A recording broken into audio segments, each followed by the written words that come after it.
Good morning student, সুপ্রিয় শিক্ষার্থীরা, আশা করি ভালোই আছো। এই প্যান্ডেমিকের মধ্যে আমরা তোমাদের ক্লাসগুলো নেওয়ার চেষ্টা করছি। ইতিমধ্যে আমি নবম ও দশম শ্রেণীর বিজ্ঞান প্রথম অধ্যায় থেকে শুরু করেছি এবং কিছুটা ক্লাসও নিয়েছি। আজকেও আমি তোমাদের বিজ্ঞান ক্লাস প্রথম অধ্যায় উন্নততর জীবন, এখান থেকে আজকে পাঠ শিরোনাম হবে খাদ্য দ্রব্য সংরক্ষণে রাসায়নিক পদার্থের ব্যবহার ও ধূমপান বা ড্রাগ আসক্তি, এর কুফল বা ক্ষতিকর দিকগুলো কী কী, এ সম্বন্ধে কিছুটা আলোচনা করব। তাহলে প্রথমেই আসে খাদ্য দ্রব্য রাসায়নিক পদার্থের ব্যবহার। তাহলে খাদ্য আগে বলতে পারো তোমরা, নিশ্চয়ই তোমরা বলতে পারবে খাদ্য সংরক্ষণ কি। খাদ্য সংরক্ষণ আমরা আসলে প্রত্যেক ফল সবসময় পাই না। একটা সিজনিক ফল আছে, কিছু ফল মৌসুমি ফল আছে, এক এক সময় এক একটা ফল পাওয়া যায়। তাই এই খাদ্যদ্রব্যগুলো যাতে সব সময় পাওয়া যায় সেই হিসেবে আমরা খাদ্য সংরক্ষণ করতে পারি।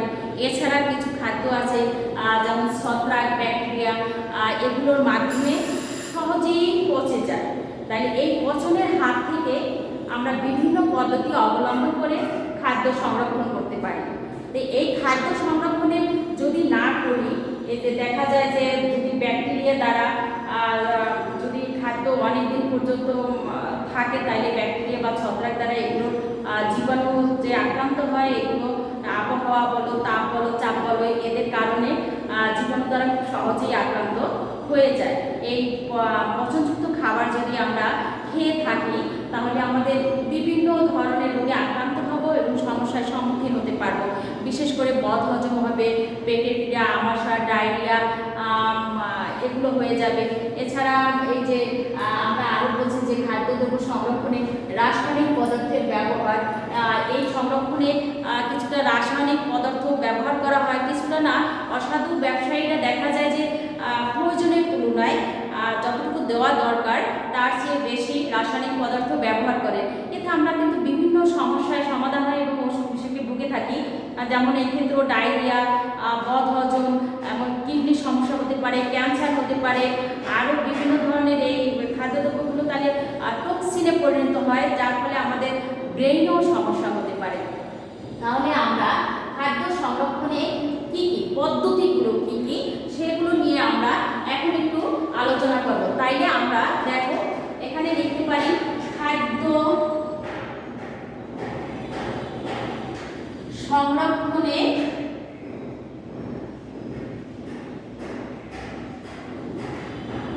পদ্ধতি।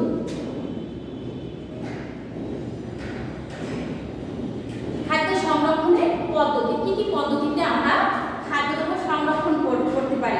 শিক্ষার্থীরা তোমরা জানো আমরা প্রাচীন কাল থেকেই এই যে শুষ্ককরণ পদ্ধতি চলে আসছে, মানে প্রাচীন কাল থেকেই এই পদ্ধতি আমরা ব্যবহার করে আসি। যেমন আমার মা, দাদিরা সবাই এই যে শুষ্ককরণ পদ্ধতি, এই পদ্ধতিতে কি হয়, এই পদ্ধতিতে যেমন দানা জাতীয় পদার্থ,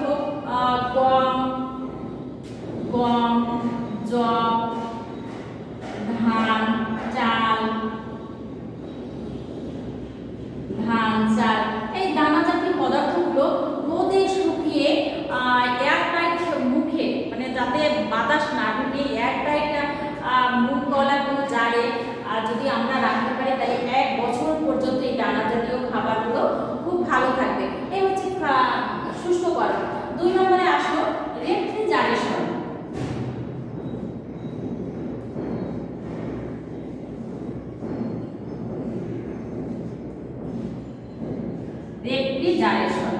এই রেফ্রিজারেশনের পদ্ধতির মধ্যে যেমন টাটকা ফলমূল, তারপর মিষ্টি জাতীয় খাদ্যদ্রব্য, এটা কিছুদিন পর্যন্ত ভালো রাখা যায় এই রেফ্রিজারেশন পদ্ধতির মাধ্যমে।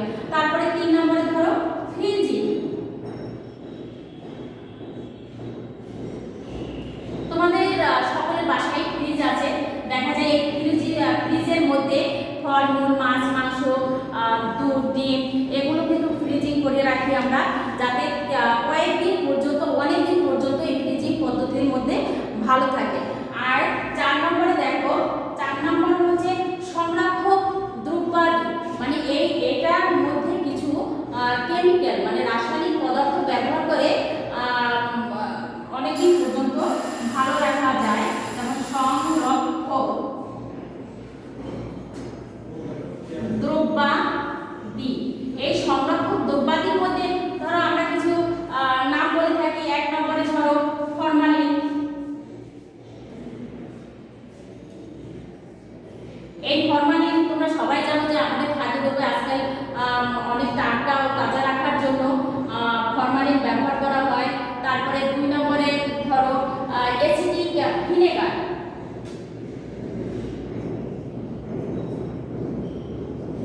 ভিনেগার নামটা তোমরা সবাই জানো যে এটা আচার চাটনি সংরক্ষণ করার জন্য ভিনেগার ব্যবহার করা হয়, যাতে অনেক দিন পর্যন্ত এই খাদ্যবস্তুগুলো সংরক্ষণ করে থাকে।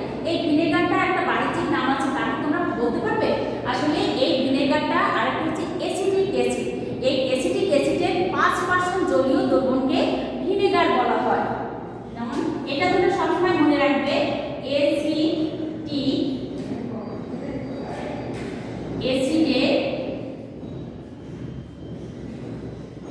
5% জলীয় দ্রবণ,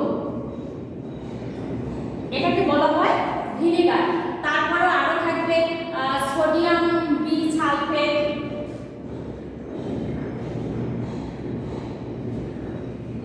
sodium bisulphate.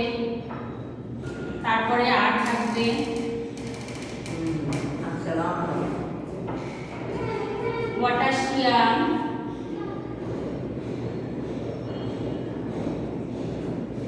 Potassium মেটাবি sulphate.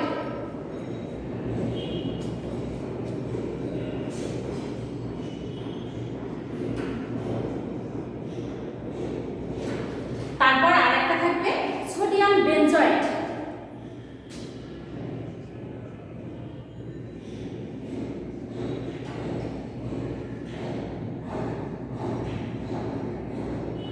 Sodium benzoate, ওইখানে একটা এন পাঠিয়েছে, সোডিয়াম বেনজয়েট। এগুলো হচ্ছে আমাদের সংরক্ষক দ্রব্যাদি। তো এগুলোর মাধ্যমে আমরা অনেকদিন পর্যন্ত খাবারগুলো ভালো রাখতে পারবো। আর দেখো আরেকটা পদ্ধতি, আমি এটা কিন্তু এই যে শুষ্ককরণ পদ্ধতিটা, এটা আমার প্রাচীন পদ্ধতি বলে আসছে, যে প্রাচীন কাল থেকে এটা চলে আসছে। তারপরে ধরো 5 নম্বরে আরো একটা প্রাচীন পদ্ধতিতে, যেটা আমরা মা দাদিরা ব্যবহার করে থাকতেন, এটা হচ্ছে চিনি বা লবণের দ্রবণ। চিনি বা লবণের দ্রবণ। এই চিনি বা লবণের দ্রবণ দিয়ে আমাদের খাদ্য দ্রব্যকে কি করা হয়, অনেকদিন পর্যন্ত সংরক্ষণ করা হয়। এখন আরেকটা কথা তোমরা এই পয়েন্টটা তোমরা শিখে রাখবে, যে চিনি বা লবণের, চিনি না, এটা হচ্ছে লবণের বিশেষ দ্রবণকে ব্রাইন বলা হয়। তোমাদের 1 নম্বরের জন্য আসতে পারে ব্রাইন কি, তখন তোমরা বলবে যে লবণের বিশেষ দ্রবণকে, লবণের বিশেষ দ্রবণকে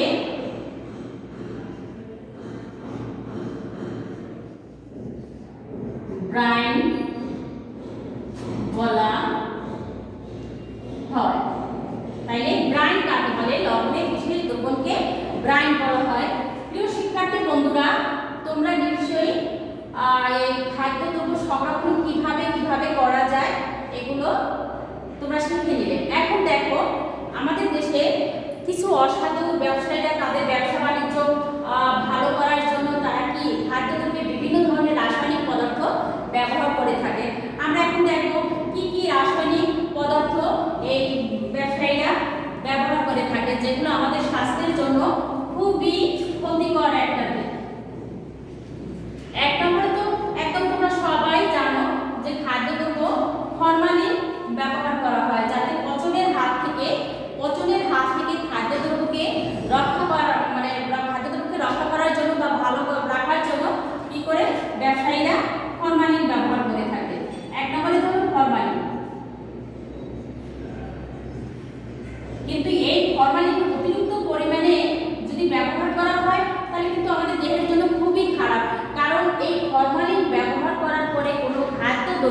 আমরা খাই, তাইলে এই ফরমালিন ব্যবহার করে 7-8 দিন করে খেতে হয়। খেতে হলে কিছুটা ফরমালিন মুক্ত খাবার পাওয়া যায়, তবু খাবারের উপযোগী হয়। তো মানে খাবারের কিছুটা হলেও 7-8 দিন পরে উপযুক্ত হয়ে যায়। কিন্তু আমাদের ব্যবসায়ীরা কি করে, দেখা যায় 7-8 দিন আর রাখে না, তারা কি করে 2-3 দিনের মধ্যে এটা বাজারজাত করে দেয়, যা আমাদের স্বাস্থ্য ঝুঁকি অনেকটাই বেড়ে যায় এবং আমাদের দেহের জন্য খুবই ক্ষতিকর হয়ে যায়।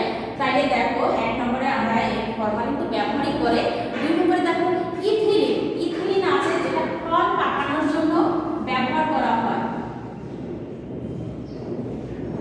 ইথিলিন যা আমাদের স্বাস্থ্যের জন্য অতিরিক্ত মাত্রায় ইথিলিন ব্যবহার করাও ক্ষতিকর। তোমরা আরো জেনে আসছো যে ক্যালসিয়াম কার্বাইড, ক্যালসিয়াম কার্বাইড দিয়ে কি করা হয়, এটা দিয়েও ফল পাকানো হয়। ক্যালসিয়াম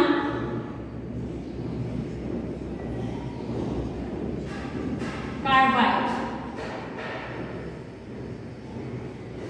ক্যালসিয়াম কার্বাইড ব্যবহার করে যেন অপরিপক্ব ফলকে দ্রুত পাকানোর জন্য এই ক্যালসিয়াম কার্বাইড ব্যবহার করা হয়। যেমন যেটা পরে পাকার কথা সেই ফলটাকে আগে যদি ক্যালসিয়াম কার্বাইড দিয়ে ব্যবহার করে পাকানো হয়, তারপর যদি বাজারজাত করা হয়, তাহলে ব্যবসায়ীরা বেশ লাভজনক হবে। এই আশাতেই তারা এই ক্যালসিয়াম কার্বাইড ব্যবহার করে থাকে। তারপর ধরো আরো আছে কালটার।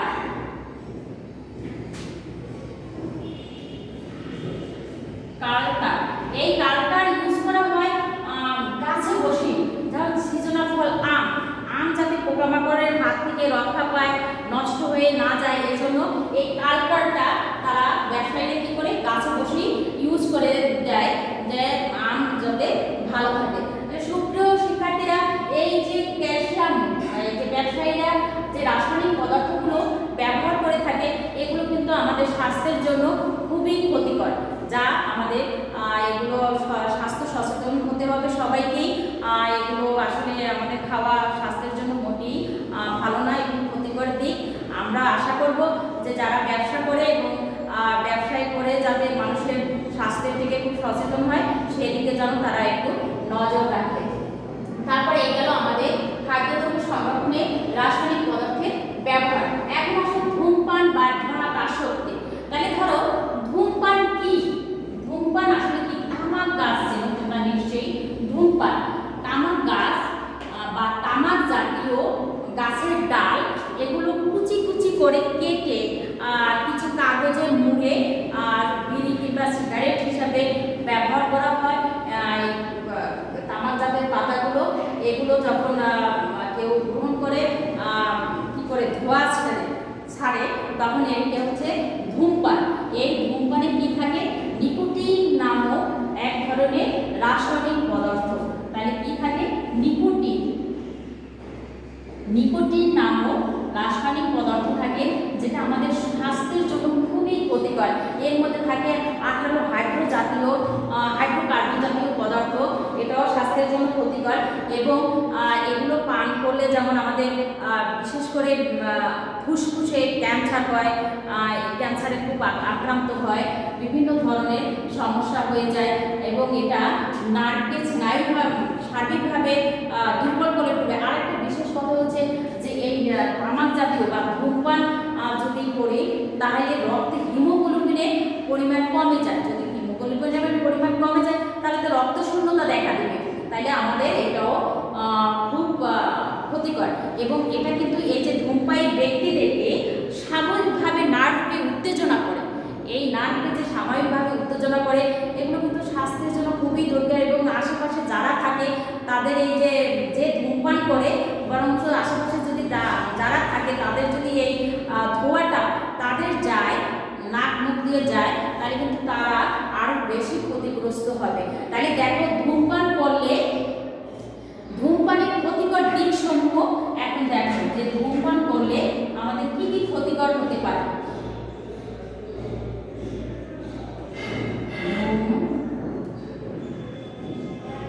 পানের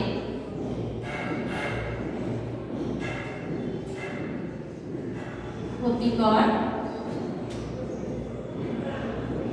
দিক সমূহ।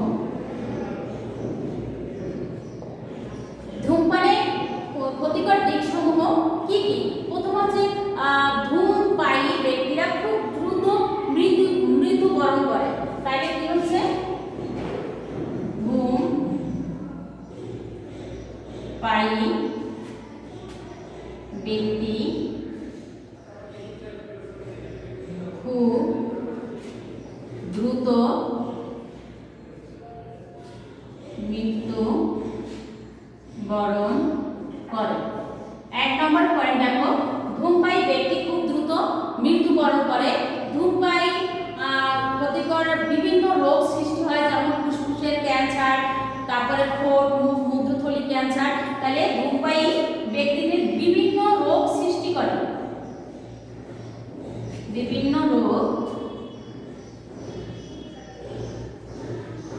সৃষ্টি করে, বিশেষ করে ফুসফুসে ক্যান্সার।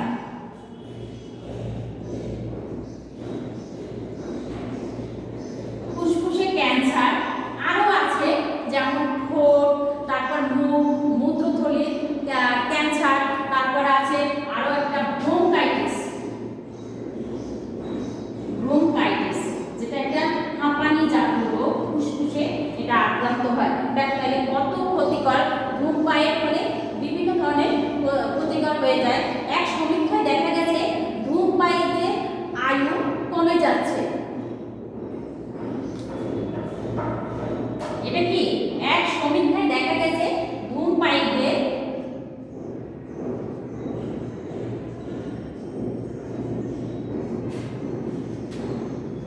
আয়ু কমে যাচ্ছে। আরো লক্ষ্য করা যাচ্ছে, আমি আগেই বলছি, আরো লক্ষ্য করা যাচ্ছে যে ধূমপায়ীদের যে ক্ষতি হবে তার চেয়ে বরং তাদের সাথে যদি থাকে তারা বেশি ক্ষতিগ্রস্ত হবে।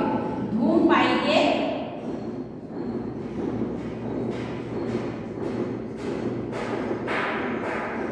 আশেপাশের লোকজন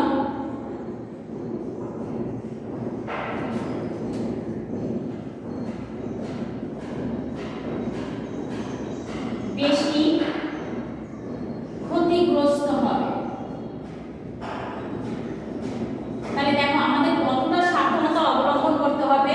ধূমপায়ী ব্যক্তিদের আশেপাশেও থাকতে দেয়া যাবে না, তাতে তারাও বেশি ক্ষতিগ্রস্ত হইবে। তাইলে এই ধূমপান ও তামাকজাত পদার্থের নিয়ন্ত্রণ কিভাবে আমরা করব, এটাও তোমরা নিয়ন্ত্রণ কিভাবে করব আমি বলে দিচ্ছি। যে নিয়ন্ত্রণ অনেকভাবে, তোমরাও যথেষ্ট সচেতন, যেমন একমাত্র সরকারের সচেতনতা বৃদ্ধি করার জন্য তারা একা যদি করে তাহলে হবে না, আমাদেরও সেখানে ঐক্যবদ্ধ হয়ে কাজ করতে হবে। যেমন স্কুল কলেজের সামনে বা হাসপাতালে, মসজিদ, মাদ্রাসায় ইত্যাদি ইত্যাদি জায়গাগুলোতে আমাদের বলতে হবে যে ধূমপানের ফলে কি কি ক্ষতিগ্রস্ত হতে পারে। তাইলে সেখানে যদি আমরা এগুলোকে তাদেরকে বুঝাই যে স্কুল কলেজ বা মাদ্রাসার শিক্ষার্থীদের যে এটা এইভাবে ক্ষতিগ্রস্ত হয়, তাইলে সেখান থেকে আমরা কিছুটা হলেও নিয়ন্ত্রণ করতে পারবো। তারপর তোমরা আরও একটা জিনিস লক্ষ্য করো যে ধূমপায়ীর যে প্যাকেট থাকে, তামাকজাত দ্রব্য যাতে প্যাকেট থাকে, সেই প্যাকেট মানে মোড়কে লেখা থাকে কি ধূমপান স্বাস্থ্যের জন্য। মোড়কে কি লেখা থাকে? মোড়কে লেখা থাকে, তোমরা সবাই লক্ষ্য করছো যে মোড়কে লেখা আছে ধূমপান স্বাস্থ্যের জন্য, ধূমপান স্বাস্থ্যের জন্য ক্ষতিকর। এই কথাটা কিন্তু লেখা থাকে যে ধূমপান যে সিগারেটের প্যাকেটগুলো সেখানে কিন্তু এই কথাটা লেখা থাকে যে ধূমপান স্বাস্থ্যের জন্য খুব ক্ষতিকর।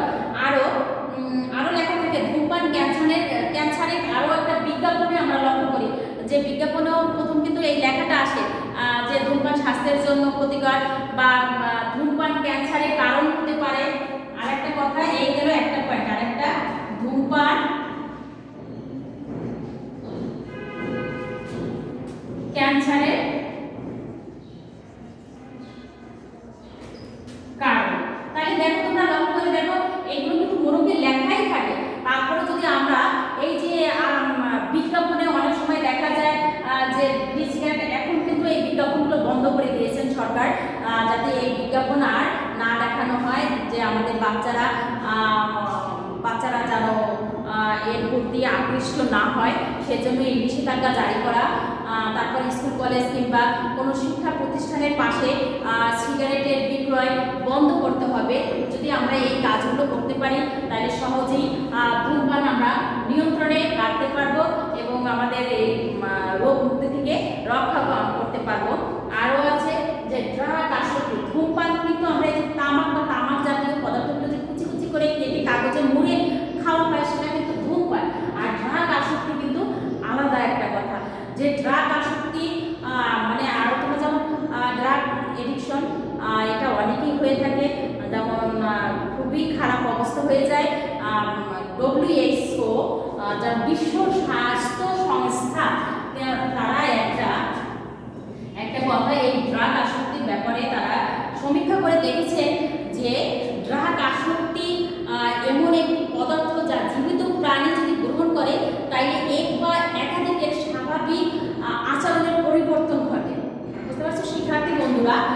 ড্রাগ আসক্তি কতটা ক্ষতিকর।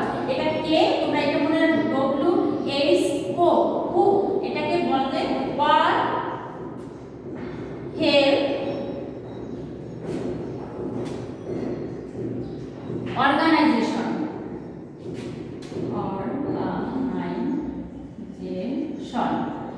ওয়ার্ল্ড হেলথ অর্গানাইজেশন, এটাকে বলা হয় বিশ্ব স্বাস্থ্য সংস্থা।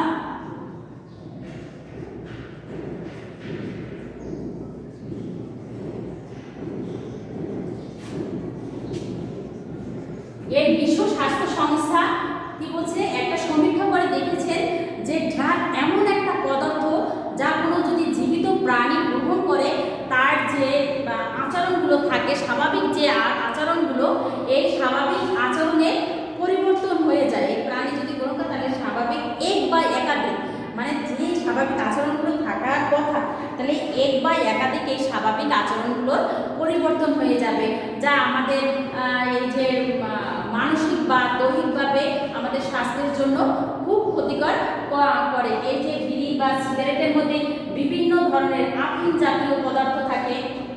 কি কি পদার্থ থাকে? আফিম জাতীয় পদার্থ থাকে, তারপরে হেরোইন, তারপরে কোকেন,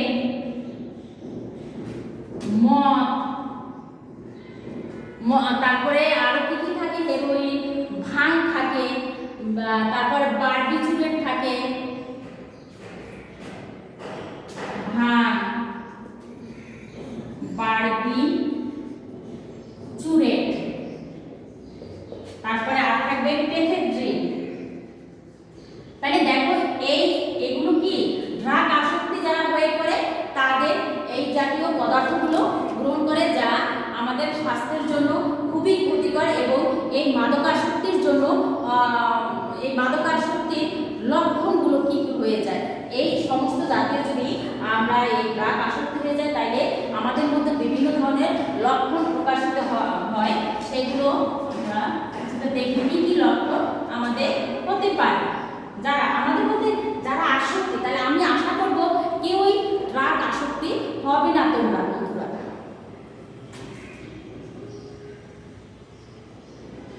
মাদকাসক্তির লক্ষণ এক, কি হবে? প্রথমে খাওয়ার প্রতি আকর্ষণ কমে যাবে।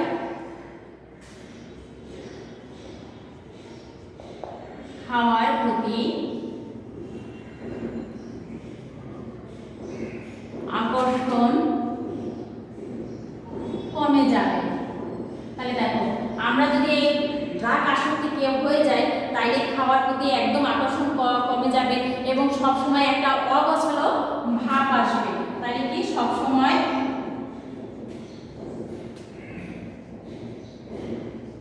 অগোছালো ভাব থাকবে।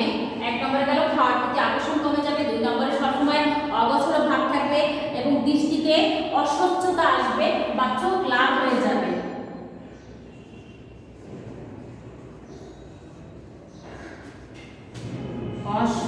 অস্বচ্ছতা ও চোখ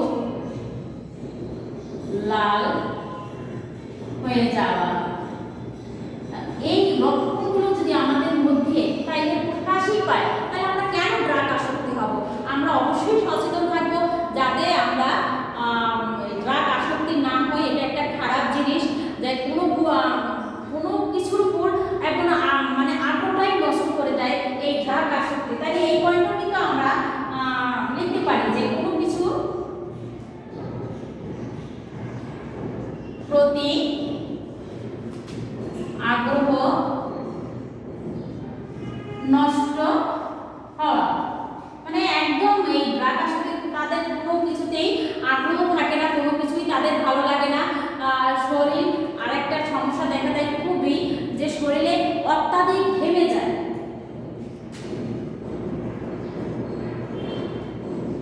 শরীর অত্যাধিক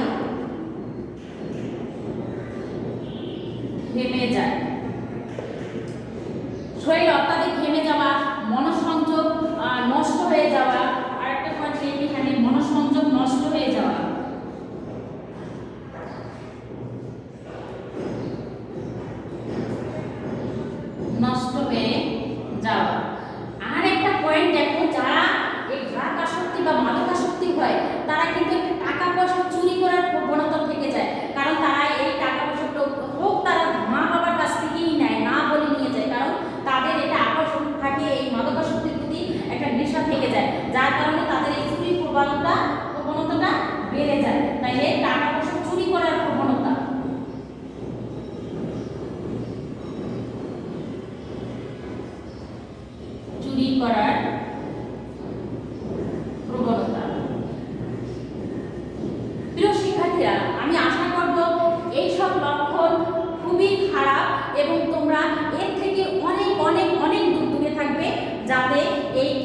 এই ড্রাগ বা মাদক আসক্তির দিকে তোমরা না ঝুঁকো।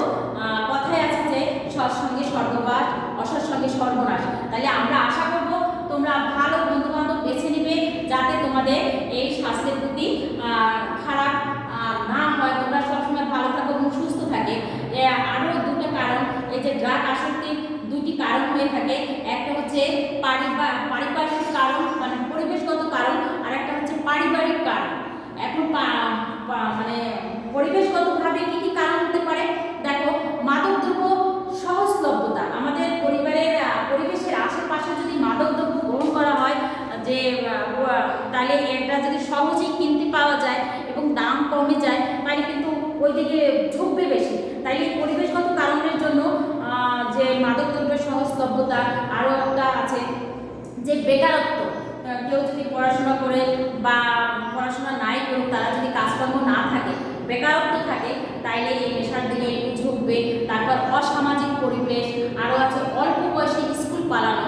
যদি কেউ স্কুলে ভর্তি করে দিল, তোমরা পড়াশোনা করলে না, রেগুলার স্কুলে আসলে না, তাইলে এই দিকে নেশাটা একটু বেড়ে যায়। এটা হচ্ছে আমাদের পরিবেশগত কারণ। তারপর সিনেমা টিভি অনুষ্ঠান থেকে আগ্রহ জন্মানো, মানে আমরা বিভিন্ন ধরনের টিভি সিরিয়াল এগুলো দেখি তারা মদ বা সিগারেট এগুলো খাচ্ছে, কিন্তু এগুলো একদম তোমরা লক্ষ্য করবে না বা এগুলো পথ অনুসরণ করবে না, কারণ এগুলো স্বাস্থ্যের জন্য খুবই ক্ষতিকর। তারপর পেশাগত কারণ আছে, সবার সাথে কৌতূহল বসত। দেখা গেল যে ওই বন্ধুবান্ধব বা আরেকজন খাচ্ছে, দেখা গেলো সে খেয়ে কেমন করছে, তোমার একদিন শখ জাগলো, যে কৌতূহল জাগলো যে ও তো খেয়েছে, আমি খেয়ে দেখি না যে কেমন হলো। তাইলে এই কৌতূহল বশত অনেকে এই ড্রাগ নিয়ে থাকে বা গ্রহণ করে থাকে। তারপরে আসে ড্রাগের রমরমা ব্যবসা। আমরা যে পরিবেশে বাস করি তার আশেপাশে যদি ড্রাগের রমরমা ব্যবসা চলে থাকে, তাহলে এটা কিন্তু স্বাস্থ্যের জন্য খুবই ক্ষতিকর হয়ে থাকে। আর পারিবারিক, এই গেল পরিবেশগত কারণ। আর আছে পারিবারিক কারণ। পারিবারিক কারণে দেখা যায় যে মা বাবার নিয়ন্ত্রণে না থাকা। কোনো ছেলে মেয়ে যদি প্রত্যেক মা বাবাই চাবেন তার সন্তানরা যেন ভালো থাকে, ভালো হয়, কিন্তু এই মা বাবার নিয়ন্ত্রণে যদি না থাকা। তারপর আছে হতাশায় ভোগা। তারপর পরিবার থেকে বিচ্ছিন্নতা। দেখা যায় যে অনেক পরিবারে মা বাবা আলাদা হয়ে গেছে, বা সন্তান মা বাবার সাথে থাকছে বা বাবার সাথে থাকছে, এই কারণে অনেকে খারাপ দিকে যায়। তারপর দেখা যায় একাকিত্বতা বা নিঃসঙ্গতা, এর কারণেও অনেকে ড্রাগ আসক্তি হয়ে যায়। তারপরে মা বাবার যত্নহীনতা। অনেক পরিবারে দেখা যায় যে মা বাবা সময় পাচ্ছে না, তারা বাচ্চাদেরকে সময় দিচ্ছে না, যত্নহীনতার অভাব দেখা যায়, এই কারণেও তারা ড্রাগ আসক্তি হতে পারে। তারপর আছে যে খারাপ সাহচর্য, যেটা আমি আগেই বলছি যে বন্ধুবান্ধব আমাদের বেছে নিতে হবে, যাতে আমরা খারাপ সাহচর্য বা বন্ধুবান্ধবের সাথে না মিশি, কারণ এই বয়সটা খুবই তোমাদের জন্য খুব একটা ক্রিটিক্যাল সময়। আমি আশা করব যে তোমরা এখন যেগুলো বাবা মা বলে, হয়তো তোমাদের কাছে অনেক সময় আসি এই বয়সটা যে ভালো লাগবে না, ওই বন্ধু এটা করছে, এটাই বোধহয় অনেকটা ভালো, কিন্তু এই সাহচর্যগুলো তোমাদেরকে বুঝতে হবে, যে বেছে নিতে হবে যে কোনটা বললে কোনটা ভালো হবে। আর একটা হচ্ছে উগ্র জীবনযাত্রা, মানে উগ্রভাবে যে জীবনযাপন, আসলেই এটা আমাদের জন্য ভালো নয়। তাহলে আমাদের এই জীবনযাপন যেন না করি, উগ্রভাবে চলাফেরা যেন না করি, সেদিকেও লক্ষ্য রাখতে পারে। কারণ ড্রাগ আসক্তি খুবই খারাপ। ধূমপান করো, স্বাস্থ্যের জন্য খারাপ। আশা করি বন্ধুরা তোমরা কিছুটা হলেও বুঝতে পারছো যে খাদ্যদ্রব্য সংরক্ষণের রাসায়নিক পদার্থ ব্যবহার করে থাকে অসাধু ব্যবসায়ীরা, এটাও স্বাস্থ্যের জন্য ক্ষতিকর। এবং ধূমপান, ড্রাগ আসক্তি হলো, এটাও আমাদের স্বাস্থ্যের জন্য ক্ষতিকর। আমি আশা করব যে সরকারের দিক থেকে আমাদের দেশে এখন অনেকটা নিয়ন্ত্রণে, তারা বিভিন্ন ধরনের বিজ্ঞাপন অ্যাড দিয়ে দিচ্ছেন এতে, কিন্তু এতে আমাদের কী করতে হবে, সমাজে মাদ্রাসা, মসজিদ, স্কুল, কলেজ, মন্দির এগুলোতে সবাইকে সচেতন করতে হবে এবং ঐক্যবদ্ধ হয়ে আমরা এটাকে প্রতিরোধ করব, যাতে আমরা ভালো থাকি। ধন্যবাদ সুপ্রিয় শিক্ষার্থীরা। আশা করি তোমরা যদি কোনো সমস্যা হয়ে থাকে তোমরা কমেন্টের মাধ্যমে জানাবো। ধন্যবাদ সকলকে।